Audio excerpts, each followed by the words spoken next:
Everyone আসসালামু আলাইকুম। কেমন আছেন সবাই? আশা করছি সবাই আল্লাহর রহমতে ভালো আছেন।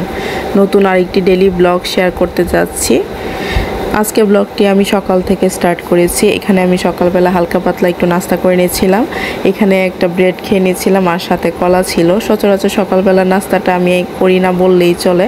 কেন জানি সকালবেলা নাস্তা করতে আমার একদমই ভালো লাগে না। তো যাই হোক, আর এই ব্রেডটা আমার অনেক বেশি পছন্দের, যার কারণে ভাবলাম ঠিক আছে কলা দিয়ে খেয়ে নিই। তারপর হচ্ছে 1 কাপ চা খেয়ে নিচ্ছিলাম। আর এই ব্রেডটা দিয়ে চা খেতে খুবই ভালো লাগে। আসলে আমি জানি না কার কাছে কেমন লাগে, আমার তো খুবই ভালো লাগে। তো এই তো সকালবেলা হালকা পাতলা নাস্তা শেষ করে বাহিরে গিয়ে দেখি ঝুম বৃষ্টি।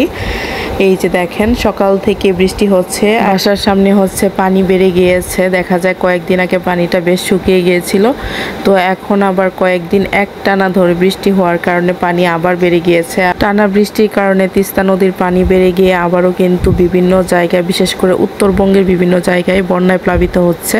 তো আল্লাহর কাছে দোয়া করি আল্লাহ যেন সবাইকে এই বন্যার হাত থেকে রক্ষা করে।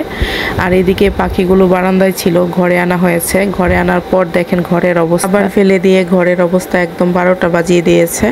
পাখিগুলো হচ্ছে খুব ভোরবেলায় বারান্দায় দিয়ে আসা হয়, কারণ এগুলা ঘরে থাকলে কিচিমিচি শব্দে একদম ঘুমানো যায় না, তার জন্য ভোরবেলা দিয়ে আসা হয়। বারান্দায় নিলে আবার একদম শান্ত, কোনো শব্দ নাই।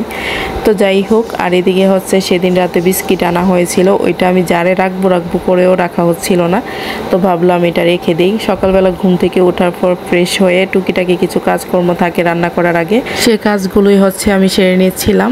আর এদিকে ফ্রিজ থেকে একটা ইলিশ মাছ বের করে ভিজিয়ে নিচ্ছি। সেদিন বাজার থেকে 4-5টার মতো ইলিশ মাছ কিনে আনা হয়েছে।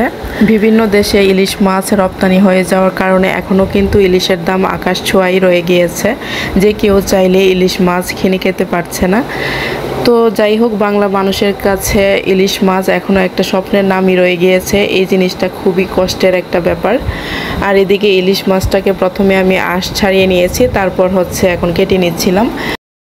পেঁয়াজটাকে ব্লেন্ড করা হয়ে গিয়েছে। আর আজকে হচ্ছে ইলিশ মাছের পাতুরি রান্না করা হবে। তো আমরা কিভাবে ইলিশ মাছের পাতুরিটা রান্না করি সেটাই আপনাদের সাথে শেয়ার করব আজকে। তো চলে যাই রান্নার মূল ভিডিওতে। তো ফার্স্টে হচ্ছে তেলটাকে গরম করে নেওয়া হয়েছে, আর এখন হচ্ছে ব্লেন্ড করা পেঁয়াজটাকে দিয়ে দিচ্ছি। এখন হচ্ছে পেঁয়াজটাকে ভালো করে ভেজে নিব যতক্ষণ পর্যন্ত ব্রাউন কালার না আসে। তো এই তো, আর এই পাশে হচ্ছে ইলিশটাকে কেটে ভালো করে ধুয়ে নেওয়া হয়েছে। ইলিশ মাছ হচ্ছে এমন একটা মাছ যেটা কোনো কিছুই আসলে ফেলনা নয়। এখন তো ইলিশ মাছের আঁশ দিয়েও ভর্তা বানায়, সেদিন ফেসবুকে দেখলাম। ইলিশ মাছটা আসলে অনেক মজার একটা মাছ। এটা দিয়ে আপনি যে কোনো সবজি রান্না করেন না কেন, একটা অন্যরকম টেস্ট লাগে। তো যাই হোক, পেঁয়াজটা যখন ব্রাউন কালার হয়ে গিয়েছিল তখন হচ্ছে অল্প করে একটু আদা রসুন বাটা, তারপর হচ্ছে পরিমাণ মতো মরিচ আর হচ্ছে ধনিয়া গুঁড়া দিয়ে দেওয়া হয়েছে। আর এখন মশলাগুলোকে ভালো করে কষিয়ে নেওয়া হবে। যে কোনো তরকারি রান্না করার মূল মন্ত্র হচ্ছে মশলা ভালো করে কষিয়ে নেওয়া। মশলা আপনি যত ভালো করে কষিয়ে নেবেন সে তরকারি খেতেও অনেক বেশি মজা হয়।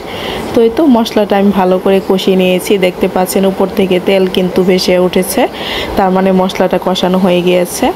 এখন হচ্ছে আমি ইলিশ মাছগুলোকে দিয়ে দিচ্ছি আর একে একে মশলার সাথে মিশিয়ে নিচ্ছি, কারণ তারপর হচ্ছে আর বেশি নাড়া দেওয়া যাবে না। তো শুরুতেই ভালো করে মশলার সাথে মিশিয়ে নেওয়াটাই ভালো। তো এই তো সবগুলো মাছ আমার মেশানো হয়ে গিয়েছে। আর এই পর্যায়ে আমি কয়েকটা কাঁচামরিচও দিয়ে দিয়েছিলাম ফ্লেভারের জন্য। দেওয়া হয়ে গেলে 2-1 মিনিটের মতো কষিয়ে নিয়ে আমি হচ্ছে এখন অল্প করে একটু পানি দিয়ে দিচ্ছি, জাস্ট ব্লেন্ডারটা ধুয়ে, কারণ এই তরকারিটা একদম মাখা মাখা হবে, এটাতে ঝোলের পরিমাণটা একটু কমই থাকে। তো এই তো আমি অল্প করে পানিটা দিয়ে দিলাম, আর এখন হচ্ছে ঢাকনা দিয়ে ঢেকে দিব। ইলিশ মাছ হতে আসলে বেশি একটা টাইম লাগে না, 15-20 মিনিটের মধ্যে এটা পুরোপুরিভাবে হয়ে যাবে। বাসায় দেখা যায় ইলিশ পাতুরির থেকে কেন জানি সবাই সরষে ইলিশটা খেতেই পছন্দ করে, যার কারণে অনেক বছর পর এবার ইলিশের পাতুরি রান্না করা হচ্ছে। সচরাচর দেখা যায় ইলিশ মাছ বাসায় আনলে মানে ইলিশের ভাজি করা হয়, তারপর হচ্ছে সরষে ইলিশ রান্না করা হয়। ইলিশের পাতুরিটা একদমই রান্না করা হয় না। তো অনেক দিন পরেই রান্না করলাম আজকে। আমি মাছগুলোকে হালকা করে একটু নেড়ে দিচ্ছিলাম, যেহেতু এখন মাছগুলো হয়ে গিয়েছে তো ভেঙে যাওয়ার একটা চান্স আছে। আর এদিকে তরকারিটা হচ্ছে একদম পুরোপুরিভাবে হয়ে গিয়েছে। দেখেন দেখতে কতটা লোভনীয় লাগছে। আর এই রেসিপিতে আপনারা যদি বাসায় ইলিশ পাতুরি রান্না করেন, আশা করছি সবাই চেটেপুটে 1 প্লেট ভাত খেয়ে নিতে পারবে এই ইলিশ পাতুরি দিয়ে। দুপুরে রান্নাবান্না শেষ, এখন হচ্ছে লাঞ্চ করে নেওয়ার পালা। তো তো আজকে দুপুরে খাবারে ছিল ইলিশ মাছের পাতুরি আর ফ্রিজে কিছু তরকারি ছিল, ওইগুলাই হচ্ছে গরম করে নেওয়া হবে। সন্ধ্যার দিকে হচ্ছে বাসায় কিছু মিষ্টি কিনে আনা হয়েছে, একদমই অল্প করে, যেহেতু বাসায় মিষ্টি কেউ পছন্দ করে না বললেই চলে। 2-3টা করে কিনে আনা হয়েছে, আর কিছু কলা কিনে আনা হয়েছিল। তো এই তো, আর এটাকে আপনারা কি বলেন, আমরা বলি গজা। এটা অনেক বছর পর দেখলাম। তো যাই হোক, সব কিছু মিলিয়ে এটুকুই ছিল আমার আজকে ছোট্ট একটি ব্লগ। আমার আজকের ব্লগটি আপনাদের কাছে কেমন লেগেছে অবশ্যই কমেন্ট করে জানাতে ভুলবেন না। আজকের মতো এই পর্যন্তই। আল্লাহ হাফেজ।